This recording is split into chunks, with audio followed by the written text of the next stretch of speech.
When the rescue teams finally cut through the smoking fuselage of the Junkers aircraft outside Ostend, they counted the bodies. They expected to find the Grand Duchess Eleonore.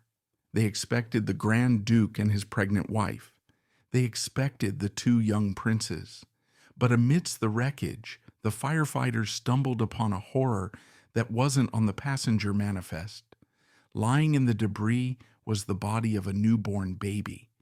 In the terrifying final seconds of the crash, amidst the screaming engines and the tearing metal, a new life had been forced into the world only to be extinguished in the same breath. It was a gruesome, heartbreaking full stop in the history of the House of Hesse. Not just a plane crash, but the annihilation of a dynasty that had already suffered more than any family should have to bear. How did a trip to a wedding end in a mass grave?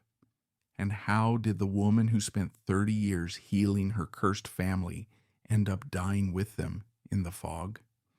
In the polished, gossiping circles of turn-of-the-century Europe, Ernest Louis, the Grand Duke of Hesse and by Rhine, known simply as Ernie, was a figure of immense sympathy. He was charming, artistic, and deeply, visibly wounded.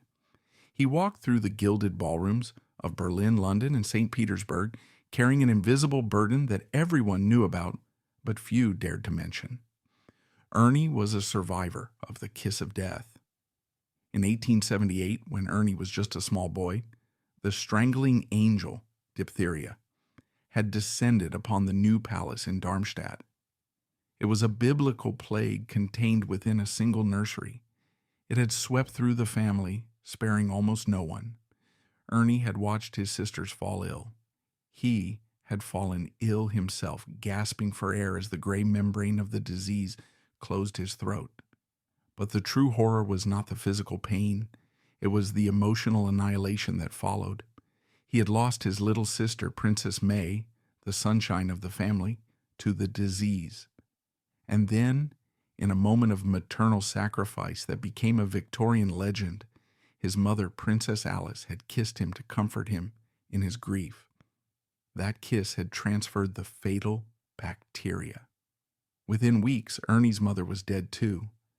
Imagine the psyche of the man Eleanor would one day love.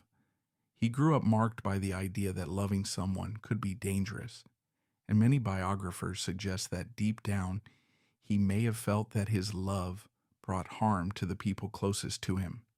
He believed that his grief had killed his mother. He was raised in a palace that felt like a mausoleum, under the terrifyingly watchful eye of his grandmother, Queen Victoria, who was determined to mold the surviving Hesse children into paragons of virtue to honor the dead. Ernie grew into a man who was desperate for beauty because he had seen too much ugliness. He became a patron of the arts, a lover of poetry, a sensitive soul in a uniform. But his personal life was a wreckage. In 1894, pressed by Queen Victoria, he had married his first cousin, Princess Victoria Melita of Saxe-Coburg and Gotha, known as Ducky. It was a disaster. Ducky was fire. Ernie was water. She was passionate, demanding, and bored by the provincial duties of Darmstadt. Ernie was moody, artistic, and, according to the whispers that circulated in the courts, perhaps more interested in the handsome young men of his household than in his wife. The marriage was a screaming match that lasted 7 years. It ended in a divorce that shook the foundations of European royalty. In 1901, the marriage was dissolved. Ducky fled, eventually marrying the Grand Duke Kirill of Russia. Ernie was left alone in his drafty palace, a divorced Grand Duke with a dead daughter, a ruined reputation, and the ghosts of 1878 still whispering in the corridors. The House of Hesse was broken. It needed a savior. It didn't need a dazzler or a wit or a fashion icon. It needed a nurse. It needed a woman with hands steady enough to pick up the sharp shards of a shattered dynasty and glue them back together, piece by painstaking piece. Eleanore Ernestine Marie of Solms-Hohensolms-Lich was born on September 17, 1871. Even her title sounded like a rustle of leaves in a deep forest. Ancient, noble, but far removed from the glittering high-stakes poker game of the great European courts. She was not a Coburg or a Romanoff. She was a Solms, a family of solid, respectable German nobility who lived close to the earth and far from the scandals of the capitals. If you were casting a movie about the royal families of 1905, you would not have cast Eleonore as the leading lady. She was 33 years old when she married Ernie, practically a spinster by the ruthless standards of the marriage market. She was not a renowned beauty like Ernie's sister, the Empress Alexandra of Russia. She did not have the sharp, dangerous charisma of his ex-wife, Ducky. Eleanore was quiet, but it was a profound quiet. It was the quiet of a deep lake, not an empty room. Photographs of her from this time show a woman with soft features, kind eyes that seem to hold a hint of perpetual worry, and a posture that suggests a willingness to listen rather than to speak. She was maternal before she was even a mother. She possessed a rare quality in the ego-driven world of royalty: selflessness. She had met Ernie years before, but the timing had never been right. Now, in 1905, the battered Grand Duke looked at this calm, gentle woman and saw exactly what he needed. He didn't need passion. He had burned his hands on passion with Ducky. He needed peace. He needed a partner who would not judge his eccentricities, who would not scream when he retreated into his art studio for days, who would be a mother to his people as much as to his future children. The courtship was understated. There were no grand gestures, no duels, no scandals. It was a meeting of minds and a soothing of souls. When their engagement was announced, the reaction in the royal courts was one of relief rather than excitement. "Ernie has found a sensible wife," the aunts and cousins whispered. "Someone to settle him down." They underestimated her. They saw her sensibility as a lack of personality. They didn't realize that Eleanor's quiet strength was made of steel, the kind of steel that is forged in fire and does not break, no matter how hard you hit it. And God knows, history was about to hit her very, very hard. The wedding took place on February 2nd, 1905. When Eleonore stepped off the train in Darmstadt, she wasn't just stepping into a marriage, she was stepping into a job. The Grand Duchy of Hesse and by Rhine was a small state, but it was fiercely proud. The people had adored Ernie's mother, Alice. They were wary of newcomers, especially after the disaster with Ducky, who had hated Darmstadt and made no secret of it. Eleanore won them over not with charm, but with work. She immediately understood that her role was to be the Landesmutter, the mother of the country. While Ernie threw himself into his grand project of transforming Darmstadt into the Art Nouveau capital of Germany, Eleonore quietly took charge of the human side of the duchy. She was drawn instinctively to the sick and the broken. It was as if she knew, on a cellular level, that her life would be defined by nursing. She didn't just cut ribbons at hospitals. She learned how they worked. She established the Grand Duchess Eleonore Endowment for Mother and Child Care. She championed the profession of nursing, which in 1905 was still fighting for respectability. She funded home nursing sisters who traveled into the rural villages to care for the poor who couldn't afford doctors. In the palace, the new palace that had seen so much death, Eleanore opened the windows. She chased the shadows out with fresh air and flowers. She gave Ernie the one thing he had craved since 1878, a happy home. And she gave him sons. On November 8th, 1906, Georg Donatus was born. They called him Don. He was the heir, the future. 2 years later, in 1908, came the spare, Prince Ludwig, known as Lou.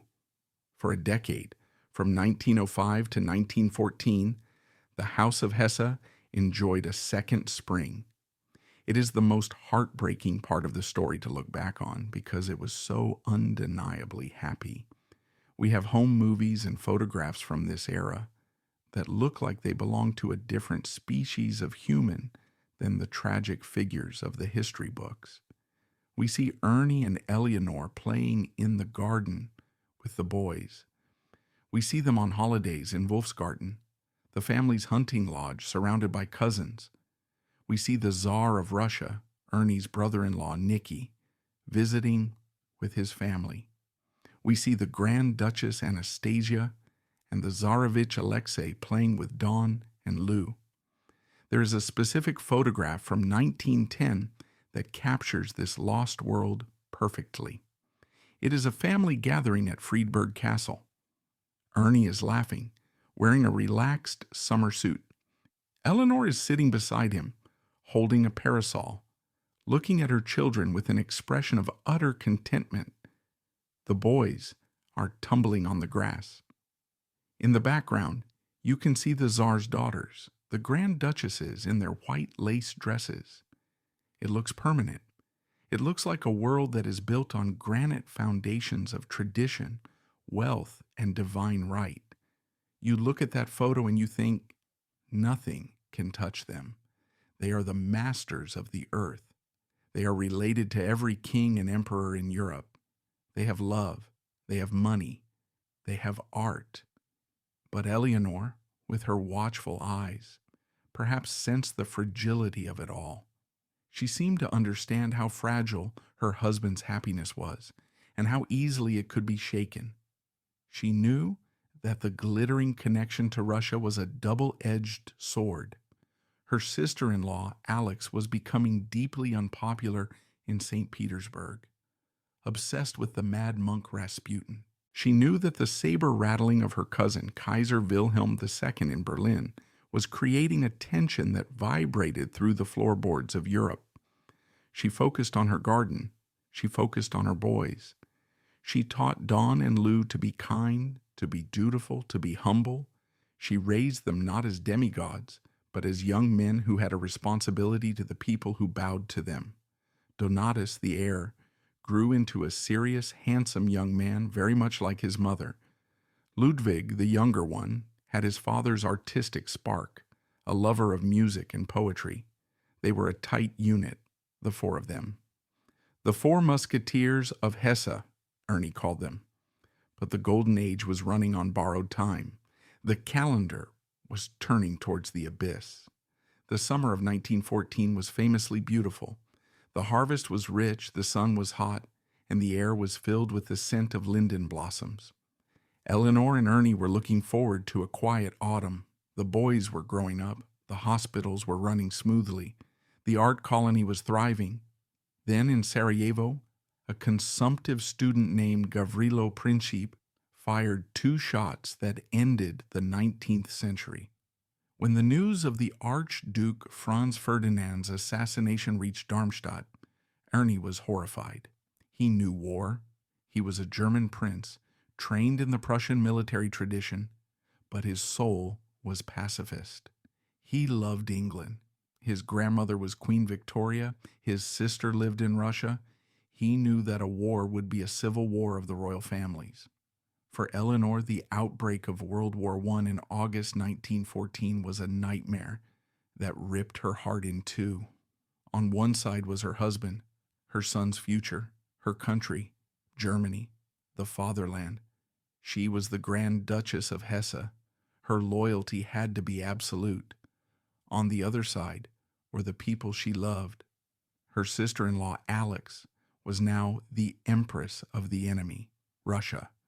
Her other sister-in-law, Victoria, was in England, married to Prince Louis of Battenberg, the first Sea Lord of the British Navy. Suddenly, the cousins who had played on the lawn at Wolfsgarten were mortal enemies. Nicky, the gentle Tsar who loved photography, was now the Russian bear threatening Germany's eastern border. Georgie, the King of England, was the figurehead of the blockade that would soon starve German children. Eleanor watched as Ernie put on his field gray uniform. He was a general of infantry. He had to go. He had to lead the Hessian troops. The farewell at the station was stiff upper lip, tearless and terrifying. She watched the train pull away, carrying the man she had spent 10 years healing, sending him back into the very thing that had broken him once before, death. But Eleonore did not collapse. She did what she always did. She went to work. While the Kaiser shouted speeches from the balcony in Berlin, Eleonore quietly turned the new palace into a lazaret, a military hospital. She didn't just lend her name to the letterhead. She rolled up her sleeves. She had trained for this. The mother of the country was about to become the head nurse of the apocalypse. She ordered the grand furniture to be moved into storage. The ballrooms, where Strauss waltzes had played, were filled with rows of iron beds. The smell of beeswax and expensive perfume was replaced by the stench of iodine, chloroform, and unwashed bodies. This was not a symbolic gesture. As the first trains of wounded began to arrive from the Battle of the Frontiers, Eleonore was there to meet them. These were not the glorious heroes of propaganda posters, but broken young men, blinded, maimed, and struggling to breathe after the gas and the shells. Eleonore walked the wards. She changed bandages. She held the hands of dying boys who cried out for their mothers, and she let them believe in their final moments that she was the mother they were calling for. She wrote letters for the soldiers who had lost their hands or their eyes. Dear Frau Müller, she would write, her royal script neat and steady. Your son Hans is here with us. He is comfortable. He speaks of you often. She became a quiet, constant figure of mercy in the horror of the war. To the people of Hesse, she ceased to be a distant highness and became a saint. They called her Mother Eleonore. But while she saved others, she could not save her own family from the fracturing of the world. The letters from Russia stopped coming. The news from the Eastern Front was a black hole of silence. She knew that her sister-in-law Alex was in terrible danger, trapped in the cauldron of the Russian Revolution that was beginning to bubble.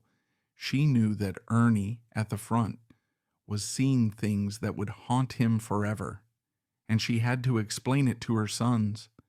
She had to explain to Donatus and Ludwig why their cousins in London were now the enemy. She had to explain why the world that had seemed so permanent in 1910 was burning down. As 1916 turned into 1917, the blockade tightened. Hunger began to stalk the streets of Darmstadt. There was no coal. The palace was freezing. Eleanor and her sons ate the same turnip bread as the factory workers. She refused to take extra rations.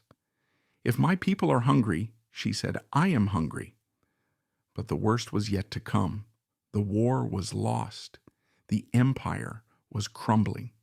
And from the east, a wind was blowing that carried the scent of regicide. The fate of the Romanovs was about to be sealed, and the shock wave would knock the crown right off Ernie's head.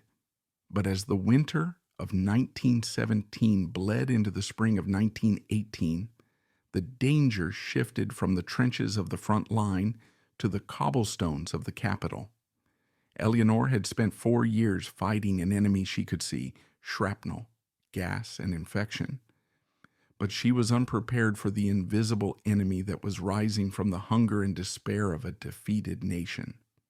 The old order, the divine right of kings that had kept the Hesses safe for centuries, was evaporating like mist. The war had not just broken bodies, it had broken the spell of monarchy. And when the final collapse came, it wouldn't be the artillery of the French or the British that threatened the new palace, but the anger of their own people. The guns were falling silent, but the streets were beginning to scream. The end of the world did not come with a bang, but with a strange, suffocating silence. It was November 1918. The guns on the Western Front were finally cooling, but the heat was rising in the streets of Germany. The Kaiser had fled to Holland, a broken man chopping wood in exile. In Berlin and Munich, the mobs were tearing the epaulets off officers and hoisting the red flag of revolution over the palaces.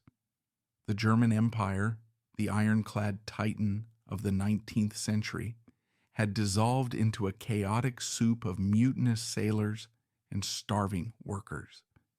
In Darmstadt, the storm arrived at the gates of the new palace on November 9th. Eleanor stood by the window, watching the crowd gather. It was a terrifying sight for a woman of her caste. She knew what mobs did. She had read the letters from her sister-in-law in Russia before the silence fell.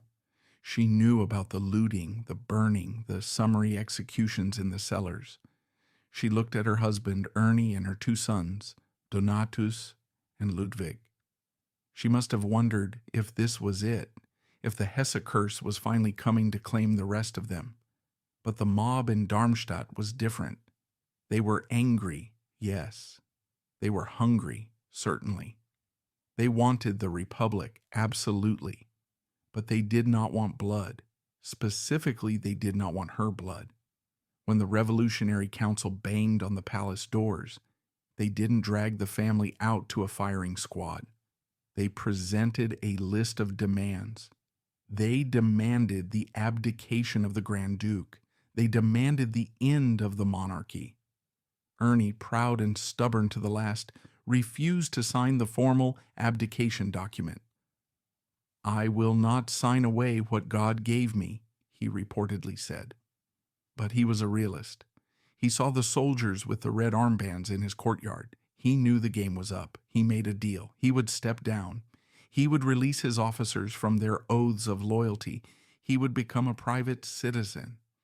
In return, the revolutionaries did something extraordinary. They allowed the family to stay. "We have no quarrel with the Grand Duchess," the workers said. "She nursed us. She fed our children." It was Eleanor's victory. The thousands of hours she had spent in the hospitals, the letters she had written to the mothers of the dead, the soup kitchen she had organized. This was the currency that bought her family's survival. While her cousins in Russia were being slaughtered and her cousins in Berlin were fleeing for their lives, Eleanor and Ernie were allowed to pack their bags with dignity and drive to their hunting lodge at Wolfsgarten. They were no longer their royal highnesses. They were simply Mr. and Mrs. Hesse. But while their bodies were safe, their souls were about to be flayed. Throughout the chaos of 1918 and 1919, a singular agonizing question hung over the Hesse family. Where is Alex, Ernie's sister, the Empress Alexandra of Russia, along with the Tsar and their 5 beautiful children, the nieces and nephew Eleanor had played with, had vanished into the black hole of the Bolshevik Revolution. There were rumors, terrible rumors. Some said they had escaped to China. Some said they were living in a cellar in Siberia. Some said they were dead. Ernie refused to believe the worst. He clung to every scrap of hope. He hired private investigators. He interrogated refugees fleeing the Red Terror. He simply could not accept that the little girl who had survived the diphtheria epidemic of 1878, the sister he had shared the kiss of death trauma with, could be gone. Then the confirmation came. It trickled out in 1919 and 1920.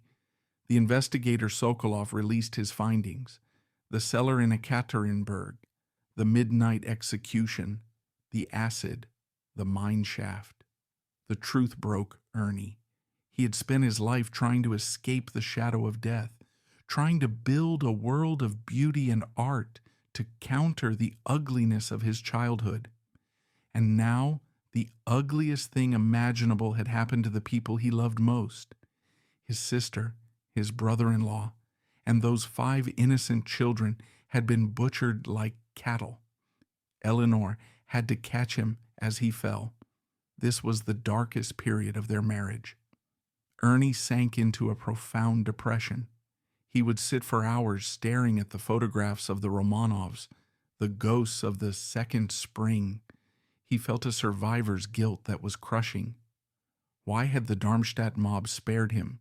while the Ekaterinburg mob murdered them? Why was he allowed to watch the sunset at Wolfsgarten when Alex was lying in an unmarked grave? Eleanor became the fortress. She managed the estate. She dealt with the lawyers as the new republic tried to seize their assets. She shielded the boys, Donatus and Ludwig, from their father's despair. She taught them that their survival was a gift and that they had a duty to live lives worthy of the cousins who hadn't made it. "We are still here," she would tell them, "and because we are here, we must live." The 1920s in Germany were a fever dream of hyperinflation, jazz, political violence, and artistic explosion. The Weimar Republic was a chaotic experiment. For the Hesses, it was a time of strange, suspended animation. They were deposed, but they were still treated as royalty by the locals. They were private citizens, but they lived in a castle. They had lost their civil list, so they were poor by royal standards, but they were still vastly wealthy compared to the man on the street. Eleanor managed this duality with grace. She learned to economize. The grand banquets were gone, replaced by simple family dinners. The staff was reduced. She wore her pre-war dresses, turning the collars and mending the lace. She wasn't ashamed of it. She wore her thriftiness like a badge of honor. It showed she was in solidarity with her people. Ernie, slowly emerging from his grief, found solace in the one thing that had never betrayed him: art. He turned Wolfsgarten into a sanctuary for the spirit. He wrote plays, he composed music, he designed scenery. If he couldn't rule a state, he would rule a stage. And the boys grew up. Georg Donatus, Don, was the classic heir. He was tall, dark, and serious. He felt the weight of the family name. He knew that even though the throne was gone, he was still the head of the House of Hesse. He studied hard. He joined the military associations that were allowed. He was preparing to lead a dynasty that officially didn't exist. Ludwig, Lou, was the light to Don's shadow. He was fair, sensitive, and deeply artistic. A carbon copy of his father, but without the trauma. He loved poetry. He loved England.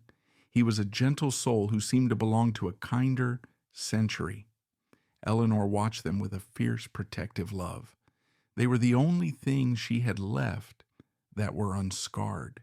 She wanted to build a wall around them, to keep out the history that had eaten the rest of her family.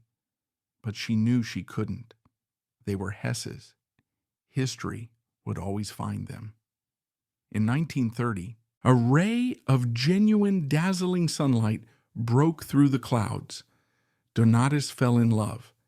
And he didn't just fall in love with anyone. He fell in love with Princess Cecilia of Greece and Denmark. Cecilia was 18 years old, and she was breathtaking.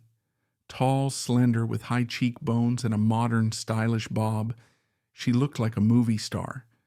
But she was royal to her fingertips. Her father was Prince Andrew of Greece. Her mother was Princess Alice of Battenberg. This meant that Cecilia and Donatus were cousins. Once again, the royal web was tight. But more importantly, Cecilia understood the tragedy of the Hesses because she had lived her own. The Greek royal family had been exiled, fleeing their country in a British cruiser with her baby brother, a toddler named Prince Philip, sleeping in an orange crate. Cecilia was impoverished, exiled, and beautiful. Donatus was deposed, melancholic, and wealthy. It was a perfect match. The wedding took place in Darmstadt on February 2nd, 1931. It was the first time since the war that the city had seen a royal spectacle. The streets were packed. The people cheered. For a moment, the gray reality of the Weimar Republic vanished, and the old glamour returned. Eleonore looked at her new daughter-in-law and loved her immediately. Cecilia was vibrant. She was funny. She was modern. She didn't care about the stiff protocols of the past. She drove cars. She smoked cigarettes. She flew planes. Yes, she and Donatus shared a passion for the new, dangerous sport of aviation. They were pilots. They loved the freedom of the sky, the ability to soar above the messy, broken map of Europe. Eleanor worried, of course. Mothers always worry. But she saw how happy they were. The new palace came alive again. Babies arrived as if on cue to repopulate the empty nursery. First Prince Ludwig in 1931, then Prince Alexander in 1933. Finally, a daughter, Princess Johanna, in 1936. Eleonore was a grandmother. The Landesmutter became the Omama. Photographs from the mid-1930s show a relaxed, smiling Eleonore holding her grandchildren, flanked by the glamorous Dawn and Cecilia. It felt like the curse had finally been broken. The line was secure, the future was bright. But outside the palace walls, the Weimar Republic was dying, and something dark and twisted was rising from its corpse.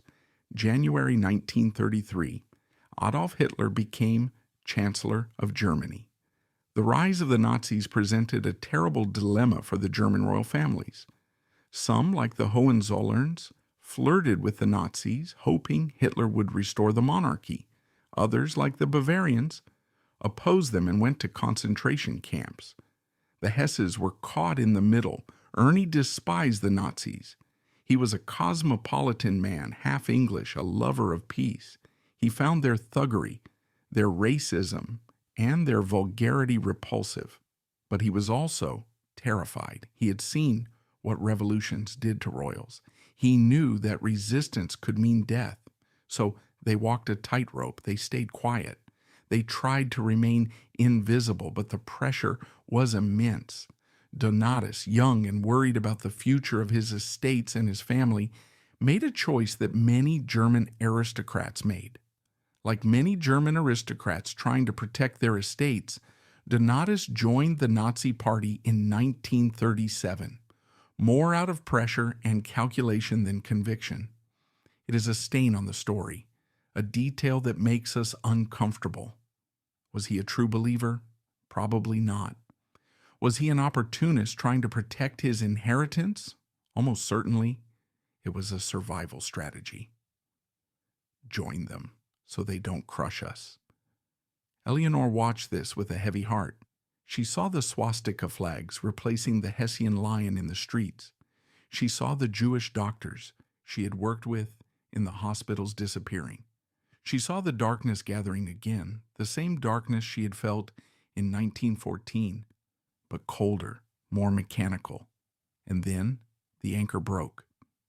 In 1937, Ernie's health began to fail. The lung disease, a lingering shadow of his weakness from 1878, and the stress of the war finally caught up with him. In October 1937, the Grand Duke lay dying in Wolfsgarten. Eleonore sat by his bed, holding the hand she had held for 32 years. They had survived everything: the death of the empire, the death of the Romanovs, the revolution, the inflation, but they couldn't survive time. Ernie died on October 9th, 1937. Eleanore was shattered. She was 66 years old. She was now the Dowager Grand Duchess. The title sounded hollow. She was a widow in a country preparing for another war. But the royal machine does not stop for death. Even as they buried Ernie, plans were moving forward for a wedding. The youngest son, Prince Ludwig, the gentle artist, was engaged to an English girl, the Honorable Margaret Geddes. The wedding was set for November in London. "We must go," Donatus insisted. "It is what Papa would have wanted. Life must go on." Eleanore hesitated. She was exhausted. She was in deep mourning. The idea of a celebration felt wrong, but she looked at her son, Donatus, now the head of the house. She looked at Cecilia, 8 months pregnant and radiant despite the grief. She looked at the little boys, Ludwig and Alexander, excited about the trip to England. She was the matriarch. Her duty was to her family. If they were going, she was going. She would not let them fly alone. So she packed her black mourning dress. She packed the wedding gift, a tiara for the new bride. She said goodbye to the little girl Johanna, who was staying behind with the nanny. As Eleonore watched the Hessian landscape recede from the window of the car taking them to the airfield, she might have felt a fleeting sense of escape. They were leaving behind the shadows of Wolfsgarten, the fresh grave of her husband, and the suffocating political pressure of the Nazi regime. For a few hours they would be suspended above the borders and the tragedies that had defined their existence on the ground. But the machine waiting for them on the tarmac was not a chariot of deliverance. It was a vessel of fate. The stage was set, the players were assembled, and the curtain was rising on a tragedy so absolute it would make the previous decades of suffering seem like a mere rehearsal. The aircraft, sitting on the tarmac of the Darmstadt airfield on that Tuesday afternoon, November 16, 1937, was a Junkers Ju-52. In the aviation world, they called it Iron Annie. With its corrugated duralumin skin, its 3 roaring BMW engines, and its fixed landing gear that hung like the talons of a bird of prey, it was the symbol of German engineering, reliable, sturdy, and unshakable. It was the kind of machine that inspired confidence. For a family that had seen the ground beneath their feet crumble so many times, through revolution, inflation, and death, the solid metal floor of the Junkers must have felt like a rare piece of solid certainty. Eleanor climbed the steps slowly. She was dressed entirely in black, the heavy mourning crepe of a widow, a stark contrast to the silver skin of the plane. She was 66 years old, and her face, once so smooth and calm in the portraits of the second spring, was now etched with the deep lines of a woman who had buried a husband just weeks before. But as she took her seat in the cabin, she wasn't looking back at the empty palace. She was looking forward. Across the aisle sat the future of her house, Grand Duke Georg Donatus. Don looked tired but composed. He was 31, the new patriarch, carrying the weight of the family's legacy on his shoulders. Beside him was Princess Cecilia, even heavily pregnant, wrapped in a thick fur coat against the November chill. She was undeniably glamorous. She was the sister of Prince Philip of Greece, and she possessed that same sharp, striking beauty, the high cheekbones, the piercing eyes. But today those eyes were shadowed with fatigue. She was 8 months pregnant with her 4th child. The flight was a risk, and she knew it, but the Hesses were a family that showed up. They did not cancel. They did not hide. Her brother-in-law Ludwig was getting married in London, and they would be there. And then there were the boys, 6-year-old Prince Ludwig and 4-year-old Prince Alexander. They were bundles of energy, strapped into their leather seats, their legs dangling, likely excited by the adventures of the airship. They were the innocents in the metal belly of the beast. To them, this wasn't a tragic journey. It was a trip to see Uncle Lou and get cake. The final member of the party was the best man for the wedding, Baron Joachim von Riedesel, and the children's nurse, Alice Hahn. Including the crew, the pilot Tony Lambot, the radio operator, and the mechanic, there were 11 souls on board. The engines coughed into life, the propellers blurring into invisible discs. The noise was deafening. The Ju-52 was not a quiet plane. It vibrated in your bones. Eleonore would have felt the shudder as the chocks were pulled away. As the plane taxied and lifted off, rising above the spires of Darmstadt, above the forests of Wolfsgarten, where she and Ernie had spent so many happy summers, she might have closed her eyes. She was leaving the land of her sorrow. She was flying toward a wedding. For a brief hour, suspended between the earth and the sky, she could pretend that everything was going to be all right. The flight plan was routine. They were to fly west, crossing the border into Belgium. The destination was Ostend, a coastal city on the North Sea. They weren't just stopping for fuel. They had arranged to pick up 2 more passengers, friends of the family who were also attending the wedding. From Ostend, it would be a short hop across the English Channel to Croydon Airport in London. For the first hour, the flight was uneventful. The German countryside rolled away beneath them, a patchwork of gray and brown fields preparing for winter. Inside the cabin, the atmosphere would have been a mix of shouted conversation and quiet reflection. Eleanor, perhaps, held the hand of little Alexander. Cecilia likely rested her head on Donatus's shoulder, shifting in her seat, trying to find a comfortable position for her swollen belly. But as they crossed into Belgium, the world outside the windows began to change. The sharp horizon blurred. The ground below, which had been a clear map of roads and rivers, began to soften, then disappear. They were flying into a weather front that was rolling off the North Sea like a heavy gray blanket. Fog. It is the ancient enemy of the aviator. In 1937, instrument flying was in its infancy. Pilots relied heavily on visual cues. Landmarks, lights, the horizon. Fog stole all of that. It turned the sky into a milk bottle, robbing the pilot of his senses, hiding the earth that was waiting to kill him. Tony Lambotte, the pilot, was a veteran. He had flown this route many times. He knew the Belgian coast, but as he approached Ostend, the report from the radio operator was grim. The airport at Steen was souped in. Visibility was dropping by the minute. Lambotte had a choice. He could divert. He could turn back to Brussels or Cologne, where the weather was better. He could play it safe. But there was a schedule to keep. There were passengers waiting at Ostend. There was a wedding in London. And perhaps there was the pressure of carrying royalty. Even though they were deposed, even though they were private citizens, Donatus and Eleonore were VIPs. There is a subtle, deadly pressure on a pilot when he is carrying a Grand Duke, a desire to deliver, to not inconvenience, to get the job done. Lambotte decided to try for Ostend. As the plane descended towards the coast, the white wall swallowed them completely. Inside the cabin, the light changed. The reassuring view of the earth was gone, replaced by a swirling, hypnotic nothingness.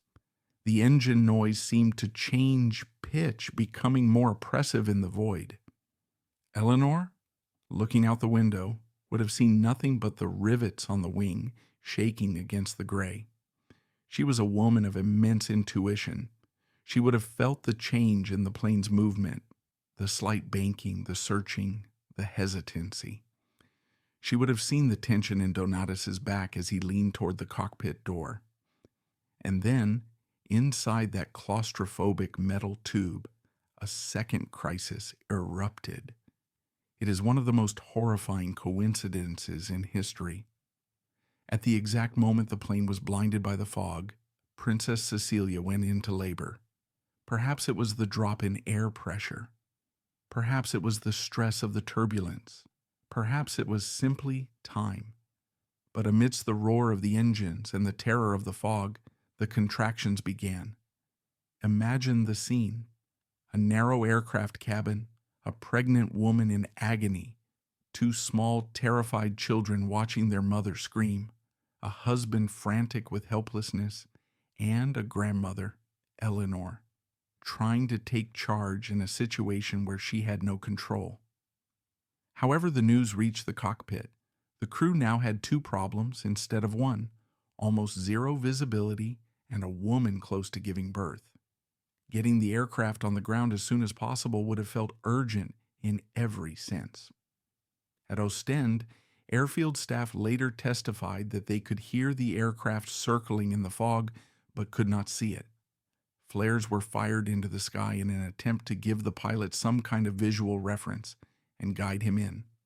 Somewhere in that blinding whiteness, the Ju-52 began to descend, hunting for a runway it could not see. With instruments still primitive by modern standards and almost no outside cues, the margin for error was tiny. The aircraft came in too low. Later, investigation showed that it had drifted off course. Instead of passing over open airfield, it was crossing the industrial outskirts of Ostend, where a tall brick chimney from a factory stood directly in its path, hidden until the final seconds by the fog. It was 2:47 p.m. Eleanor would not have had time to pray. She would not have had time to say goodbye. There would have been a sudden dark shape rushing past the window, a scream of metal, a violent earth-shattering jolt. The starboard wing of the Iron Annie struck the chimney. The impact sheared the wing and the engine clean off. The plane, now a broken toy, spun violently out of control. It flipped over, the remaining engine screaming in protest, and plummeted like a stone. It crashed upside down through the roof of the factory building below. The fuel tanks ruptured. The friction ignited the aviation gas. There was a flash of orange light that illuminated the fog for miles. A thunderclap of an explosion. And then the only sound was the crackle of fire and the wail of the factory siren. It was over. The firefighters arrived within minutes. The factory workers, covered in dust, stood back in horror as the inferno consumed the wreckage. The heat was so intense that the duralumin skin of the plane melted, dripping like wax. It took hours to extinguish the flames. It took even longer to cut through the twisted metal to reach the cabin. The rescuers were hardened men. They had seen industrial accidents. They had seen death. But nothing could have prepared them for what they found inside the fuselage of the Junkers U-52. They found the body of the pilot, still at the controls.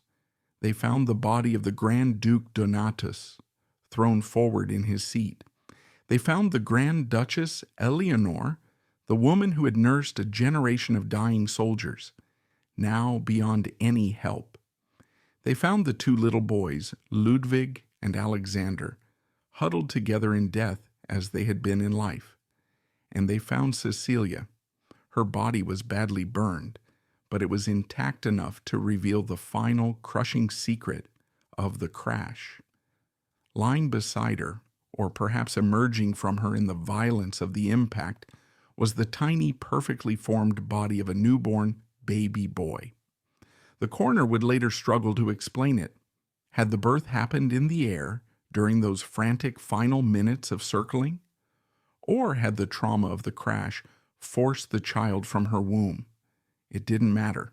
The result was the same. A new life had entered the world at the exact moment the world ended. The baby had no name. He had never taken a breath of clean air. He had never felt the sun. He was the final Hessian, the punctuation mark at the end of the sentence. The news traveled slowly at first, confused by the fog and the chaos. A plane had crashed. It was a German plane. It was a private charter. But by late afternoon, the truth began to solidify. The names on the manifest were checked against the passenger list. The frantic calls from London went unanswered. The silence from the radio was the confirmation. In London, at Croydon Airport, Prince Ludwig, the groom, Lou, was pacing the arrivals hall. He was watching the clock. The plane was late. The weather reports were bad. He had a sinking feeling in his stomach, the old Hessian dread that lived in his DNA. Beside him stood Margaret Geddes, his fiancée. They were young. They were in love. They were supposed to be getting married tomorrow. They were supposed to be welcoming his family. His mother Eleonore, his brother Don, his sister-in-law Cecilia, his nephews. Then a man in a uniform approached them. He wasn't smiling. He asked Prince Ludwig to step into a private office. The door closed. We can only imagine the sound that came from behind that door. It would have been the sound of a world shattering. In 1 second, Ludwig lost his mother, his brother, his sister-in-law, and his nephews. He was the sole survivor of a massacre that had happened hundreds of miles away. He walked into that room as the younger brother, the spare, the artist. He walked out as the Grand Duke of Hesse, and by Rhine, the head of a family of ghosts. But the most extraordinary, the most Hessian part of the story was what happened next. Most people would have canceled the wedding. Most people would have collapsed. But Ludwig was Eleonore's son. He was Ernie's son. He had been raised in the shadow of duty. He looked at Margaret. He looked at the devastating reality. And he made a decision that echoes with the same stoic heroism of his grandmother Alice in the diphtheria ward. "We will not cancel," he said. "The funeral will be soon. But first, we must marry. We must secure the future because the past is gone." The wedding was moved forward to the very next morning. It was not a celebration. It was a ceremony of survival.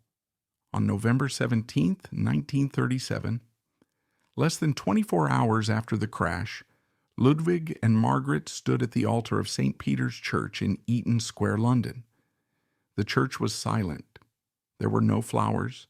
There was no organ music playing joyful hymns. Margaret did not wear her white wedding dress. She wore a black mourning suit. Ludwig wore a black armband over his mourning coat. The guests, who had arrived expecting a society wedding, sat in stunned silence, many of them weeping openly. Lord Louis Mountbatten, Cecilia's uncle and Prince Philip's guardian, stood as the best man, his face a mask of grim determination. As they exchanged their vows, for richer, for poorer, in sickness and in health, the words took on a terrifying weight. They were promising to hold on to each other in the face of a literal apocalypse. They walked out of the church not into a reception, but into a life of immediate mourning. They drove straight to the airport. They had to go to Belgium. They had to go and identify the bodies. This was the legacy of Eleonore. She had taught her son that duty comes first, that even when your heart is ripped out, you stand up, you straighten your tie, and you do what must be done. She had carried the family through the First World War, through the Revolution, through the shame of the kiss of death.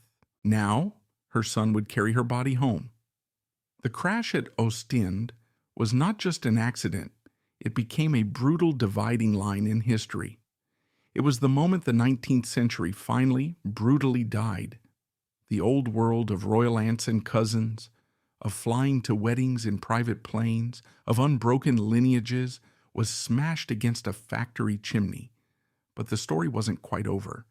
There was one loose thread, one tiny heartbeat left in Darmstadt. The little girl who'd been left behind, the toddler who was too young to fly. She was waiting in the nursery at Wolfsgarten, waiting for her parents and her grandmother to come home with cake. She was the miracle. She was the survivor. She was the one who had escaped the fire. Ludwig and Margaret returned to Darmstadt with 5 coffins, but they found one living child. They looked at Johanna, this orphan of the storm, and they saw a reason to keep going. They would adopt her. They would raise her as their own. She would be the seed from which the House of Hesse would grow again. Or so they thought. Fate, it seemed, was not yet finished with the Hesses. The final twist of the knife was still to come, a tragedy so cruel it feels like the work of a vindictive god. The fire at Ostend had extinguished the dynasties present, but the grim bureaucracy of death required that the past be buried properly. The wreckage cooled, the investigators finished their grim tally, and the survivors were left with the impossible task of bringing their dead home.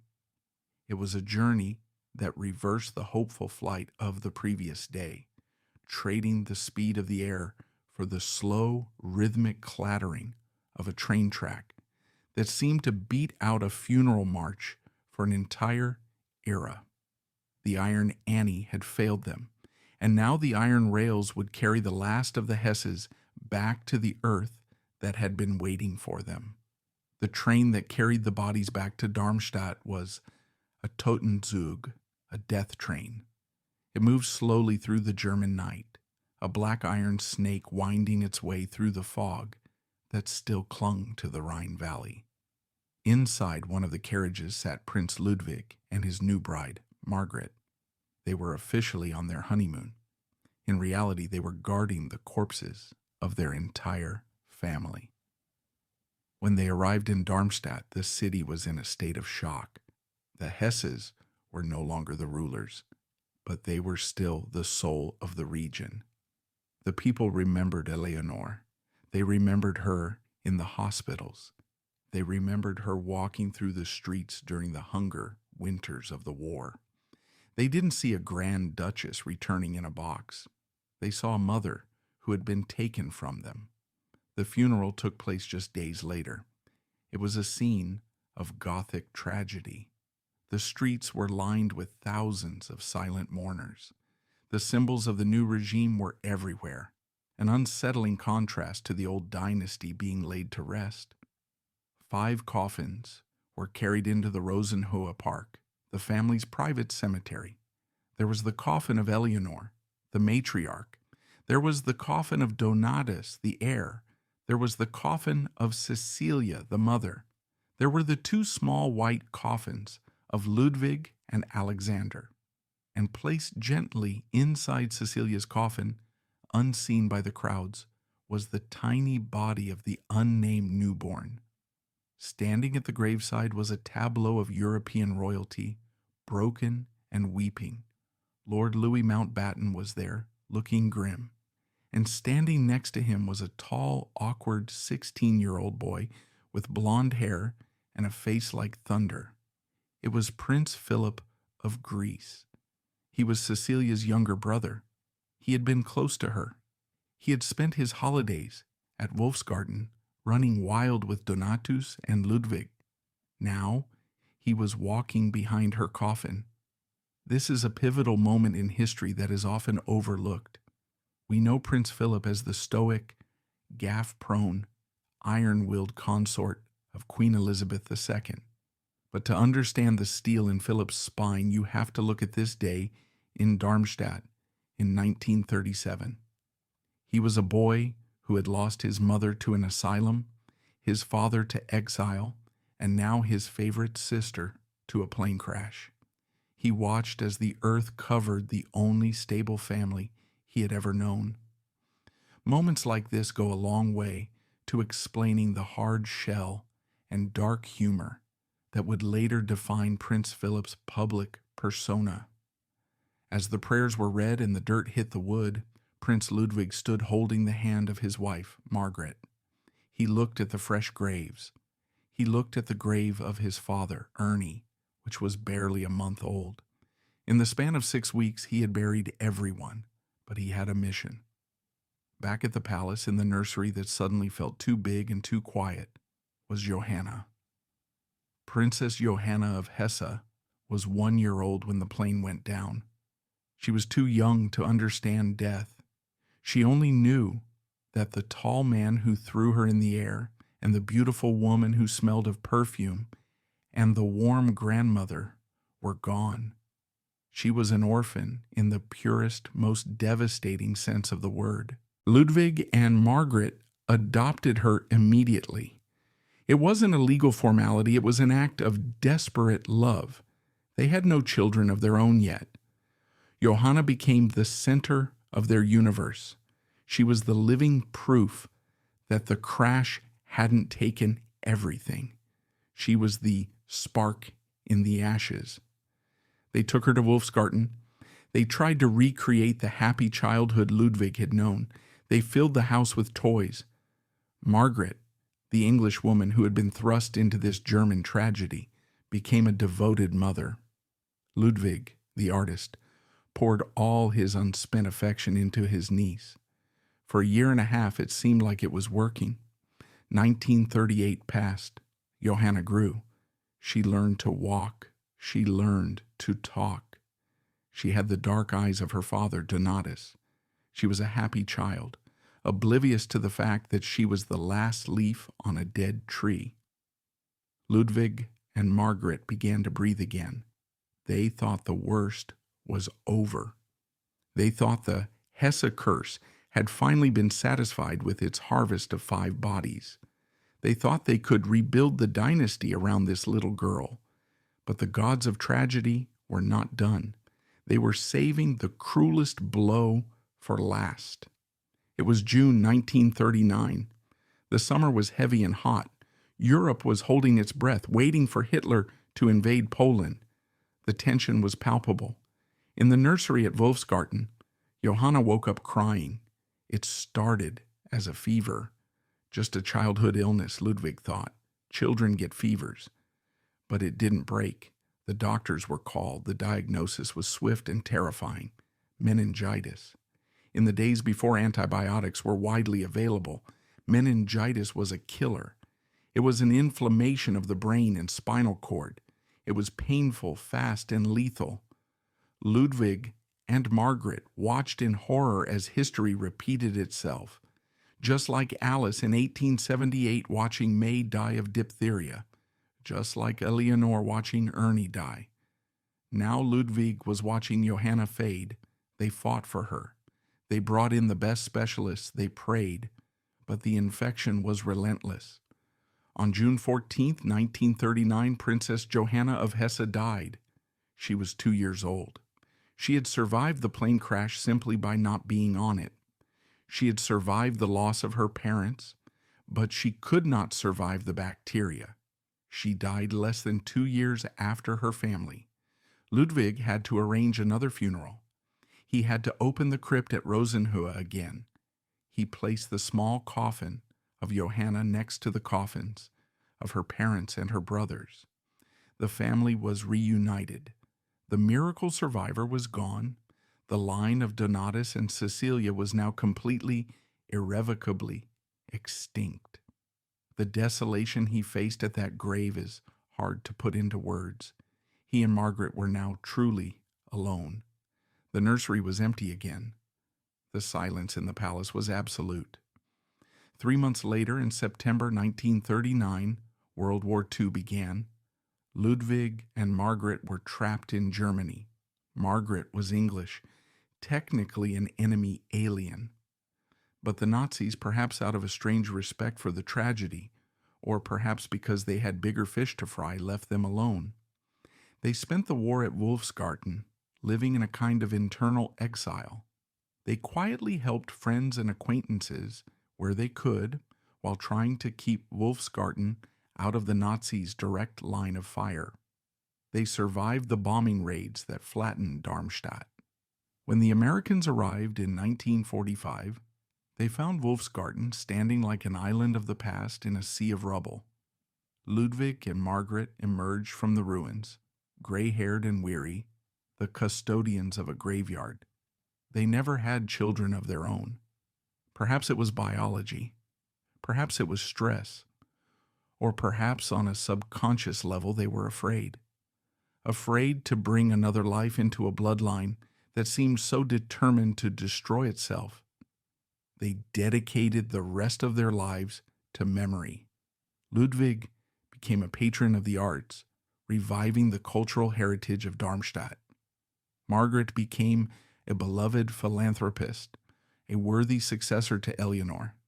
They were the good Hesses, the gentle, childless couple who kept the lights on in the museum of their family's history. They adopted a cousin as their heir to ensure the name would continue, but the direct line, the line of Ernie and Eleonore, ended with them. Ludwig died in 1968, Margaret died in 1997. They are buried in the Rosenhöhe alongside Ernie, Eleonore, Donatus, Cecilia, Ludwig, Alexander, the baby, and Johanna. If you go to Darmstadt today, you can visit the Rosenhöhe Park. It is a beautiful, quiet place full of old trees and rose bushes. You can find the graves of the Hesse family. They are simple, dignified stones. There is Eleonore's grave, the woman who traded a tiara for a nurse's uniform, the woman who healed a broken prince and held a falling sky on her shoulders. There is the communal grave of the 1937 crash victims, a single stone for a whole family. And there is the small stone of Johanna. It is a place of profound peace, but it is a heavy peace. It is the peace of a story that has finally, exhaustedly told itself to the end. The tragedy of Eleonore of Hesse is not just that she died in a plane crash. That is a headline. The tragedy is that she built a fortress of love to protect her family from the curse, brick by brick, year by year. She did everything right. She was kind. She was dutiful. She was strong. And yet the curse found a way in. It found a gap in the fog over Ostend. It found a bacteria in a nursery. But is it a story of total defeat? Not entirely, because we are still telling it. We remember Eleonore not because of how she died, but because of how she lived. We remember the mother of the country. We remember the woman who, in a world of screaming dictators and falling bombs, chose to be quiet, kind, and steadfast. She taught us that you cannot control history. You cannot stop the plane from hitting the chimney. You cannot stop the bacteria. But you can control how you face it. You can face it with dignity. You can face it with love. You can hold the hand of your child as the ground rushes up to meet you, and you can make sure that the last thing they feel is not fear, but your touch. Eleonore of Hesse lost everything. Yet in the final accounting of the human soul, she did not lose. She kept her humanity in an inhuman world, and that perhaps is the only victory that matters. The silence of the stones in Darmstadt is not empty. It is filled with that love, a love that was stronger than the diphtheria, stronger than the revolution, and yes, even stronger than the fire.